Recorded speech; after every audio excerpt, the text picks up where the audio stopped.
అండోయ్! బాగున్నారా? ఈరోజైతే tasty tasty prawns fry అయితే చేసి చూపిచ్చేస్తున్నానండి. ఇటు కర్రీ కాదు, అటు ఫ్రై కాదు.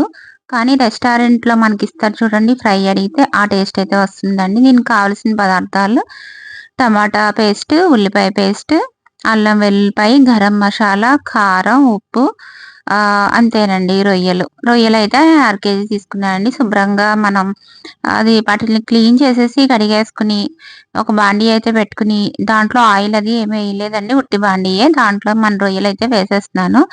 దాంట్లోనే కొంచెం పసుపు, కొంచెం ఈ రొయ్యలకి సరిపడా ఉప్పయితే వేసుకోవాలండి. వేసుకొని దాంట్లో వాటర్ పోయినంత వరకు మనం మ మంట మీదయితే ఉడికించుకోవాలండి.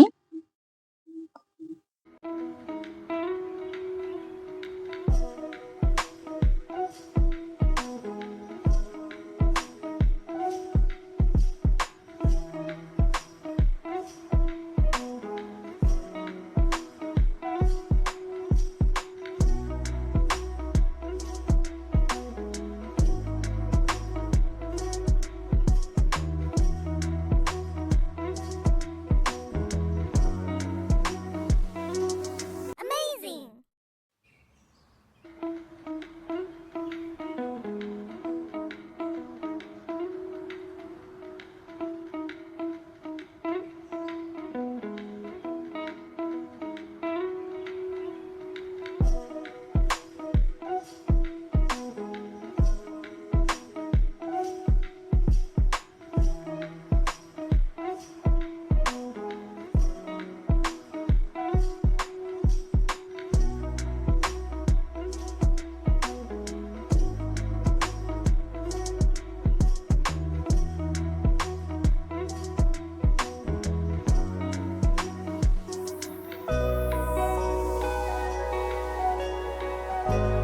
ఇలా నీళ్ళు అది వచ్చిన తర్వాత మనకి రొయ్యల్లో ఉన్న వాటర్ అంతా వచ్చేసింది గదండీ!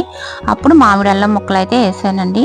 ఇప్పుడు నీళ్ళన్నీ అయిపోయినియండి. ఈ అయిపోయిన తర్వాత మనం ఆయిల్ అనేది దీంట్లో యాడ్ చేసుకోవాలండి. కూరకు వేపుడుకి సరిపడా ఆయిల్ అనేది యాడ్ చేశాను. మామిడి అల్లం ఏయడం వల్ల ఏంటంటే ఒక ప్రత్యేకమైన ఫ్లేవర్ అయితే వస్తుందండి. తురిమయితే వేశాను నేను. దాంట్లోనే కొంచెం కొత్తిమీర, కరివేపాకు అయితే వేశానండి. ఇది వేగుతా ఉన్నప్పుడు మనకి కొంచెం ఆ ఫ్లేవర్ అనేది ఆ ముక్కలకి పడతదనమాట. తర్వాత మనం కొంచెం పెద్ద ఉల్లిపాయ ఒక దాన్ని గ్రైండ్ చేసుకొని మిక్సీ పట్టుకొని పట్టేసుకున్నామండి. అది దాంట్లో వేసేయాలి. ఇలా కొంచెం అయిపోయిన తర్వాత అల్లం వెల్లుల్లిపాయ పేస్ట్ కూడా వేయాలండి. అల్లం వెల్లుల్లిపాయ పేస్ట్ కొంచెం పచ్చి వాసన పోయే వరకు వేయించేసుకోండి. వేయించేసుకున్న తర్వాత మనకి టొమాటో పేస్ట్ కూడా వేసానండి. టొమాటోలు అయితే భలే ఎర్రగా ఉన్నాయండి. టొమాటో పేస్ట్ చేసి మిక్సీ పడితే ఎర్రగా భలే వచ్చింది కలర్ అయితే చాలా బావుంది.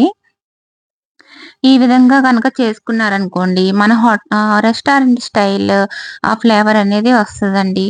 పండు మిరపకాయ కారంలా ఉందండి. అది టొమాటో అండి బాబు! చాలా బావుంది.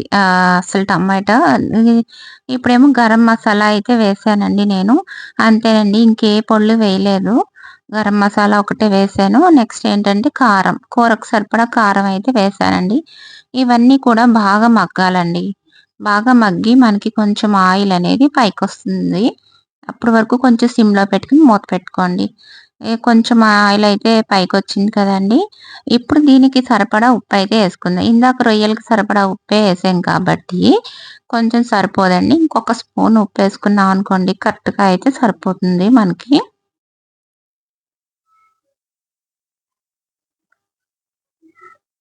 సేమ్ యాజ్ టీజ్‌గా రెస్టారెంట్‌లో ఎలా చేస్తారు, మనం ప్రాన్స్ ఫ్రై అడిగితే సేమ్ అదే టేస్ట్ వచ్చిందండి.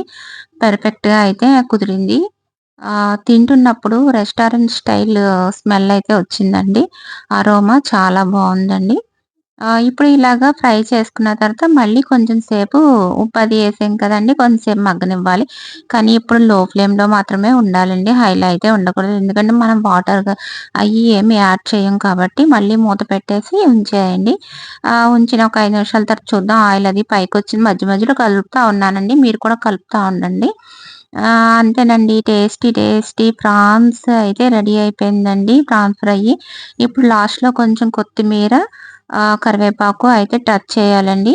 నెక్స్ట్ ఏంటంటే పచ్చిమిర్చి మనం ఫ్రై చేయకూడదండి. లాస్ట్‌లో కొంచెం అలా క్రాస్‌గా కట్ చేసి ఆ ముక్కలో జస్ట్ అలా వేసి 2 సార్లు అలా తిప్పి వదిలేసామనుకోండి, ఆ పచ్చిమిర్చి అరోమా అనేది కూరకు పట్టి చాలా బావుంటుందనమాట. అది ఏంటంటే తర్వాత మగ్గిపోతుంది వేడికి. మన ఆ పచ్చిమిర్చి ఎందుకంటే ఆ ఫ్లేవర్ కోసం లాస్ట్‌లో వేయాలి టచ్. దానివల్ల ఏంటంటే ఈ ఫ్రైకి రెట్టింపు అయిన అరోమా అయితే వస్తుంది. టేస్ట్ అయితే ఎక్సలెంట్ ఉందండి. చూసారు కదా! ట్రై చేయండి ఫ్రెండ్స్. Bye friends.